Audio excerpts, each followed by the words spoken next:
He was so sweet and courteous son.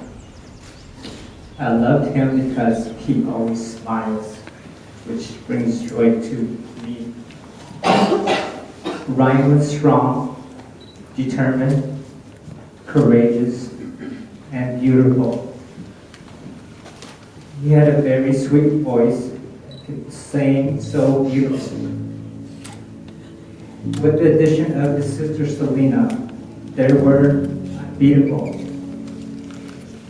Ryan was loved by everyone surrounding him, and loved well. In short, Ryan's life was not wasted. Ryan embraced every moment with happiness, and he fought till the end.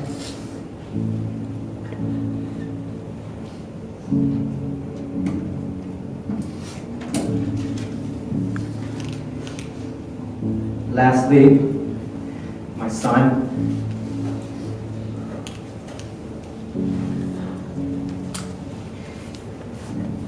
I would like to say my last word to you.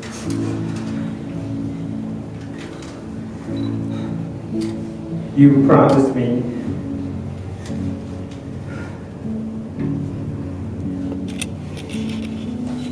we were going to buy land together so we could hunt together. I hope you can keep your promise and buy land wherever that was. In the near future, when I do buy land, I hope together again that we can hunt. Thank you. Thank you all for being here and support. My dear nephew, who you are like a son to me, you will always be the most important part of our heart's memory. I cherish the moments I hold you in my heart. 1,000 words will not bring you back. I know because I've tried. Neither were 1,000 tears. I know because I've cried. Let us part ways with a few quotes from us to you. He loved and was loved by Kong Shong. We can always share a good laugh together by King Tao. In you, I have found love. Love is not just an expression, but a feeling of home, happiness, joy, warmth, secure, and safe. With you, all I felt was love. By your beautiful wife, Hai Veng.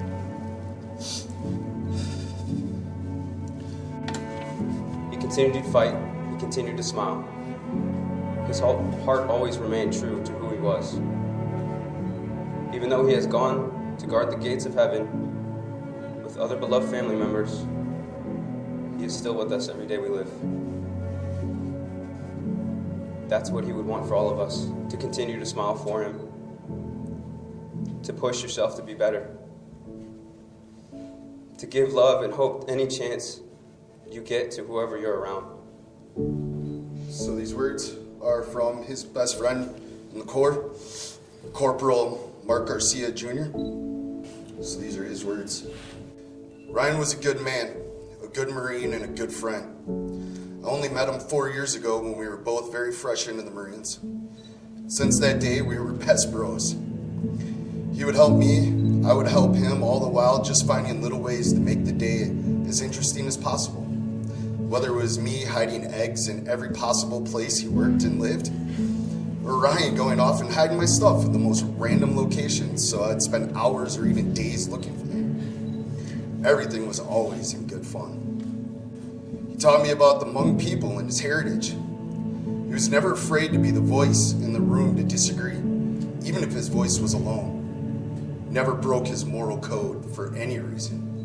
It was very easy to see that Ryan was proud of who he was.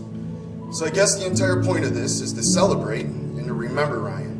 But this is more of a thank you to everyone who can be there to say goodbye in person. To Ryan's parents, brothers and sisters, to his wife and his son. Thank you all for helping to raise a young man to grow into someone that made a lasting impression and impact just in the small time I was lucky enough to know him. I'm going to miss my best friend, but I'm glad I got to experience part of his life. Mark. Thank you, everybody, for being here. So Ryan came to me at 8:44 a.m. on January 17th, 1996, in the middle of a blizzard. He was already 2 weeks late. I was scheduled to be induced, but the morning before the 17th, I slipped on a patch of ice and landed flat on my back, which just proved he needed an ass kicking to come into the world. Even as a little boy, he was always a little more sensitive than all the other little boys, and a lot of people said that wasn't good for him, and, you know, boys don't cry. But I think that was his best quality because of his sensitivity was what made him open to everyone. And I remember driving in the car on the way to festival one day, and he was about 6 or 7, and he was telling me about how some boys at school were making fun of him because he would cry sometimes. And I said, you know, well, some kids are different. You know, some kids don't understand. And he said, I know, Mom, I'm just so complex. But that was my boy. He was complex, and he was sensitive and compassionate. A lot of people might know Ryan as a Marine, but not a lot of people know that he was the biggest comedian in our family. He was the funniest guy. He had a knack for doing impersonations, and at least 3 days a week in high school, he would hide behind the front door and loved scaring the bejesus out of me and Randy when we were coming home from work, and it usually made his day, so he loved that. He loved to make everybody laugh, and he would sit for hours just trying to get his sister going, just to hear her laugh until she snorted.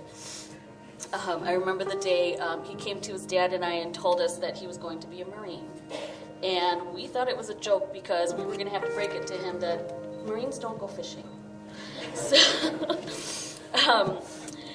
but he was determined, so off he went, and we have never felt so much pride in him as the day we watched him proudly walk across the tarmac at MCRD. Little did we know that he would once again astonish us by bringing 2 people in to complete our little family, Pi and Noah. And we not only had a wonderful daughter-in-law, we were now grandparents. And he was a dad, and that's all he ever wanted was to be someone's father. And for a short time, with or without cancer, he held that badge high for everybody to see. For a short time, we got to love him. He allowed me to be his mom. He had 2 fathers who would do anything for him, his brothers and sisters, and 3 sets of grandparents that loved him dearly. We got to love him. That was our blessing. I'm going to end this by recounting something he said just 2 short weeks ago. Ryan was not a spiritual man, and he didn't believe that prayers or ceremonies would help him. He said that he was a military man, and he was taught that there wasn't anything that anybody could do for him that he could not do for himself. Barely being able to walk on his own, he was asked, "Are you happy?" And without missing a beat, he said, "Yes, I am. Because I'll happily be the one who has cancer.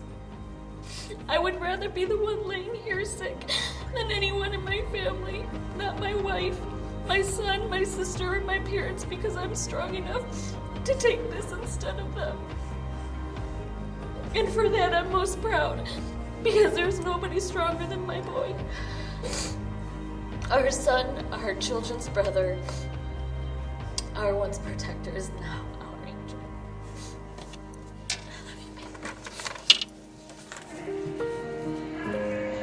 He's right in front of the back, or the Christopher. Do you see him? There he is. Come over here, come here.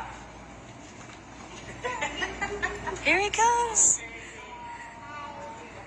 There he is.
command is over all and whose love never fails. Make me aware of thy presence and obedient to thy will. Keep me true to my best self, guarding me against dishonesty in purpose and deed, and helping me to live so that I can face my fellow Marines, my loved ones, and thee without shame or fear.